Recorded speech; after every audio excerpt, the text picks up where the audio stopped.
Alors on a pris une claque, hein, on est vexé, on est même un peu humilié, on va y revenir, mais au-delà de cette blessure d'amour-propre, que cache le choix des Australiens d'annuler leurs commandes? Ils veulent plus de nos sous-marins à nous pour préférer un accord avec les États-Unis et la Grande-Bretagne. Qu'est-ce que ça raconte? Ça reflète, si vous voulez, la dégradation de la relation entre les États-Unis et la Chine, et indirectement entre la Chine et l'Australie. Alors vous nous C'est- parlez de la Chine, moi je vous parle de la France, qu'est-ce que ça vient oui, faire là-dedans? ça veut dire que, si vous voulez, vous êtes dans un espace, l'Indo-Pacifique, où la rivalité de puissance entre la Chine et les États-Unis s'accentue de manière beaucoup plus rapide que prévu, et que cette accentuation traduit un changement de position diplomatique, militaire, de la part de l'Australie, pour la raison suivante, c'est que depuis que le contrat avec la France avait été signé en 2016, la pression de la Chine sur l'Australie s'est beaucoup accentuée, que ce soit dans le domaine politique, dans le domaine économique.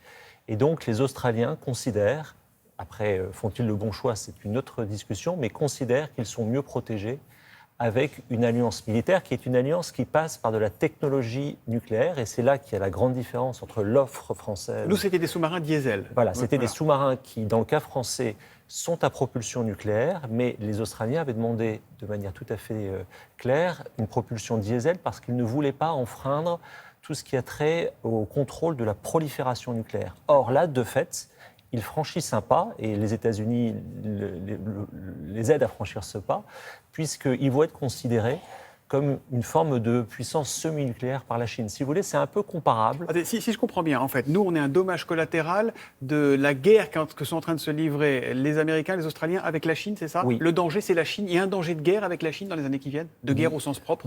Pour les États-Unis, c'est parfaitement clair. L'ennemi principal désormais pour les États-Unis, et il y a une continuité très forte entre les administrations Trump et Biden sur ce point, c'est évidemment la Chine.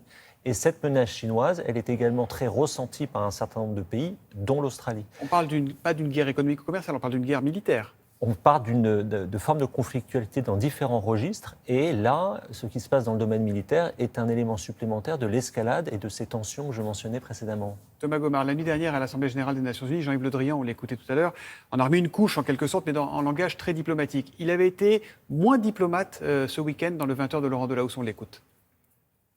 Il y a eu mensonge, il y a eu duplicité, il y a eu rupture majeure de confiance, il y a eu mépris. Donc ça ne va pas entre nous, ça ne va pas du tout. Ça veut dire qu'il y a crise. Il y a crise, on est en colère, on est de mauvaise humeur. On entendait Michel Barnier il y a quelques minutes qui parlait d'un désastre diplomatique et industriel pour la France. On a rappelé nos ambassadeurs aux États-Unis et en Australie pour consultation. Tout ça, c'est bien, ça fait de l'agitation. On boude ostensiblement. Ça sert à quoi de bouder? D'abord, la colère est mauvaise conseillère, en diplomatie comme ailleurs. Donc je pense que les expressions que vous venez de rappeler sont probablement derrière nous. C'est-à-dire que désormais, c'est effectivement comment on sort de cette crise et comment, au fond, on essaie de surmonter ce revers qui est réel. Maintenant, la diplomatie française en a vu d'autres.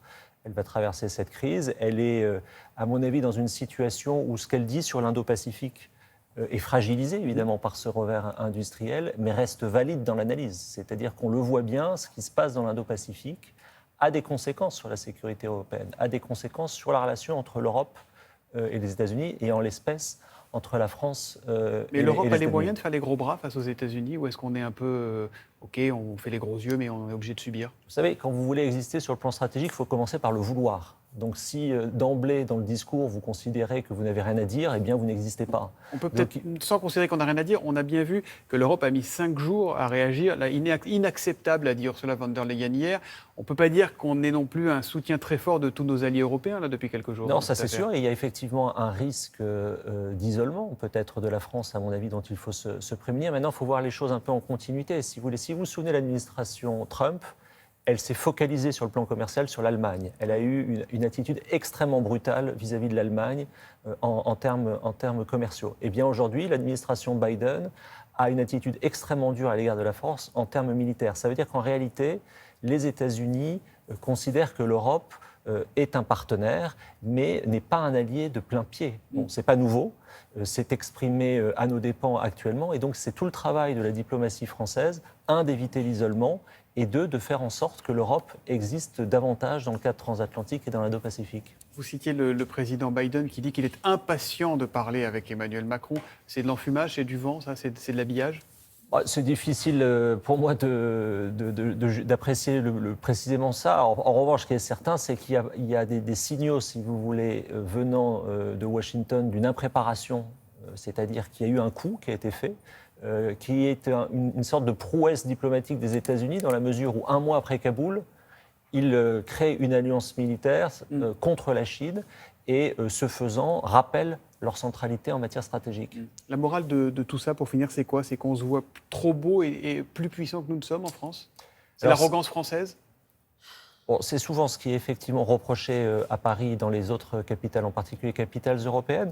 Maintenant, je pense qu'il y a effectivement dans l'Indo-Pacifique une lecture de l'évolution du système international qui est juste, mais effectivement un décalage entre cette lecture, les ambitions et les moyens réels dont la France et les pays européens disposent. Ça ne veut pas dire pour autant qu'il faut renoncer à être actif et présent dans l'Indo-Pacifique. Merci beaucoup Thomas Gomard d'être venu ce matin nous porter un éclairage utile sur cette affaire dont on n'a pas fini de parler visiblement, Julia.